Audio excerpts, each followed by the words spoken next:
Chapter 8. The breaking point vengeance is never clean. It stains the soul with every step until there's no turning back. For 2 days, Hugh and Shinji didn't show up to school. Rumors spread like wildfire. Some said Q was hospitalized. Others whispered that he'd fled the city. But no one dared ask Shun directly, because the boy once known as prey now walked the halls like a ghost in full control. Takeshi, still cocky, tried to laugh it off. They're just scared of a little freak with a butter knife. But his voice cracked near the end. Only 2 of the Holy Five still stood, Takeshi and Satu, and both of them were watching their backs now. The hunted don't realize they're prey until it's too late. That evening, Shun returned to the forest. Rain soaked the trees. The fire hissed under a makeshift cover. The old man handed Shun a metal case. Inside, a stun baton, wires modified, illegal, brutal. Shun's hand hovered over it. What is this? In the jolt, before your body gives up. A lesson, the old man replied. Pain doesn't just come from blades. It can come in silence. Shun nodded. He knew Takeshi walked home alone now, taking the side path to avoid attention. The next day, Shun waited by the back gate after school. Shun followed, step by silent step. At the intersection, he stepped out from behind a vending machine. Takeshi froze. You! But Shun didn't speak. He raised the stun baton click and drove it into Takeshi's side. The shock hit instantly. Takeshi crumpled, twitching, mouth foaming slightly. He didn't even scream, just collapsed like a puppet with its strings cut. Silence is a language. One Takeshi finally understood. Shun knelt beside him, breathing steady. 3 down, he whispered. 2 to go. He walked away as Takeshi groaned, half conscious in the alley, too scared to move. The next morning, the school was quiet. Takeshi arrived late, bruised, dragging one leg, pale as death. He refused to look anyone in the eye, not even Seitu, especially not Shun. Seitu confronted Shun in the hallway during lunch. I don't care what game you're playing, he growled. I'm not scared of you. Shun didn't flinch. No, but you will be. The look in his eyes wasn't anger. It was patience. And that made it worse. The monster doesn't chase you. It waits and lets you destroy yourself.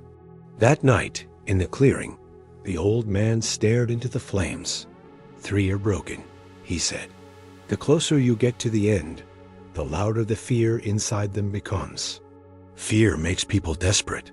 Shun nodded. Seitu's next. Good, the old man whispered. But be careful. Shun didn't respond right away. Then softly. Good. Let them panic. Let them feel everything I felt. And so, the 4th nail in the cross was prepared. 1 strike closer to completion. Chapter 9. The last of the 5, the closer revenge gets, the sharper it cuts the one who wields it. The hallways felt different now. Shun Uruma no longer walked invisible. Instead, kids whispered and stepped aside as he passed. Some stared at him like he was a monster. Others with a strange, secret admiration, because fear and respect sometimes look the same. Seitu, the largest and strongest of the Holy Five, still swaggered through the corridors, but sweat clung to his hairline. He laughed too loudly, shouted too often, trying to prove he wasn't afraid. A crumbling wall makes the most noise before it collapses. During gym class, the teacher ordered sparring matches. Seitu volunteered first. He pointed straight at Shun. You, let's go. The class went silent. They squared off on the mat. Seitu lunged, trying to slam Shun to the ground, but Shun sidestepped, caught his arm, and twisted.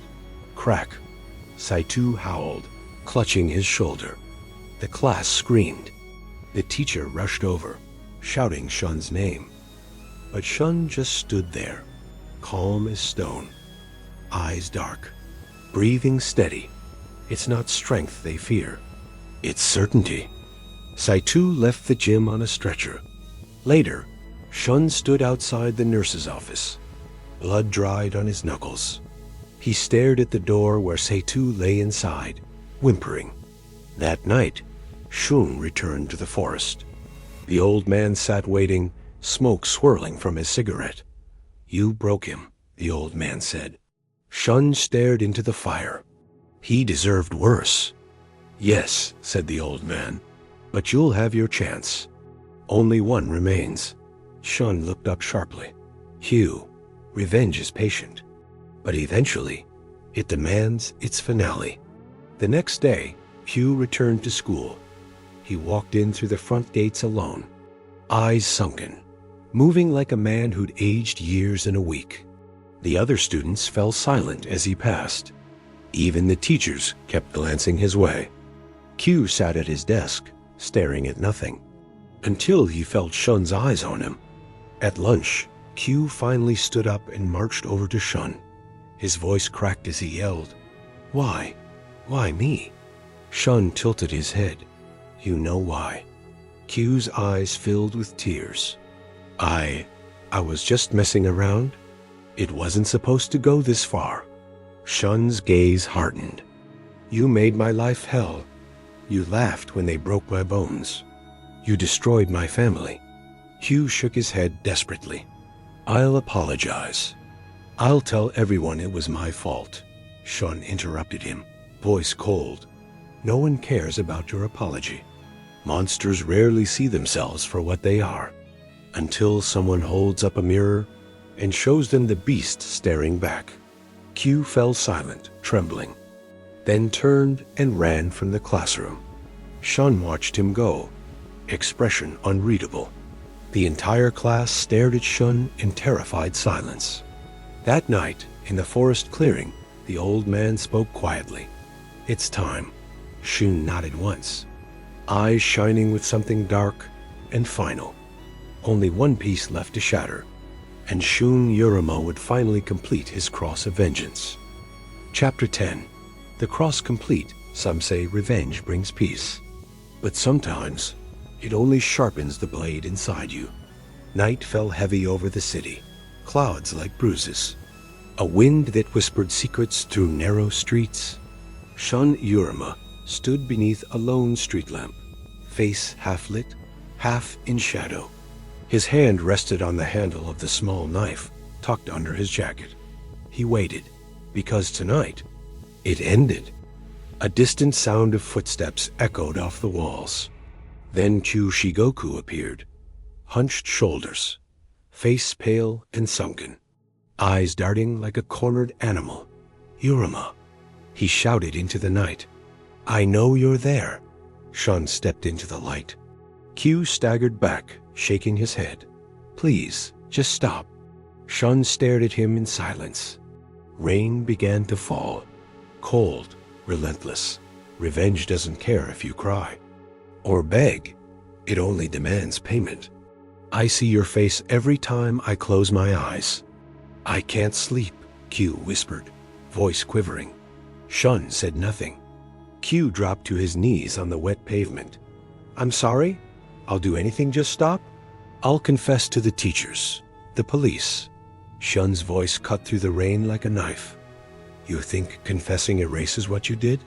Kyu blinked rapidly, eyes wide. "You broke my bones," Shun said quietly. "You called my family trash. You laughed while they held my face underwater. You took everything from me." Kyu sobbed, clutching Shun's pant leg. I know. I was a kid. I didn't know what I was doing." Shun tilted his head. "So was I. Sometimes monsters aren't born. They're forged, one wound at a time."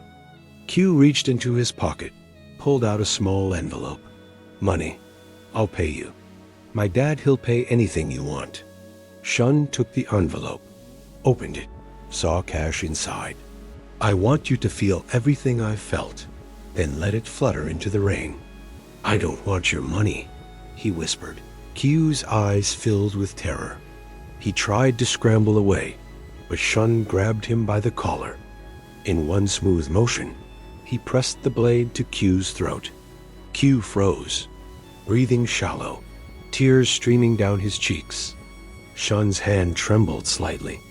He thought of his mother's smile, his father's quiet warmth, the boy he used to be. Then he thought of the Holy Five's laughter, the fists, the bruises, hard, and the years stolen from his life. Mercy was the first thing they took from him. Shun leaned closer. You're going to live every day looking over your shoulder. Every sound you hear at night, you'll wonder if it's me. I should kill you, he whispered. But that would be too easy. He pulled the blade away and punched Q in the gut. Q collapsed, choking and sobbing. Shun knelt beside him. Here's what's going to happen, he said coldly. Q gasped for air, eyes wild. Shun continued. Someday, you'll wish I'd killed you. But I won't, because I want you alive, so you never forget. True revenge is leaving your enemy trapped in the prison you escaped. Shun stood and turned away.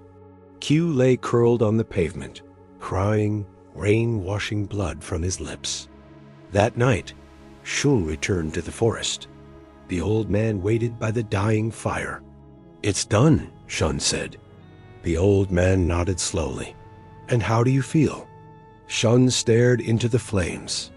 Empty, he whispered. And so, the boy who sacrificed his soul for vengeance discovered that the end of revenge is just another beginning.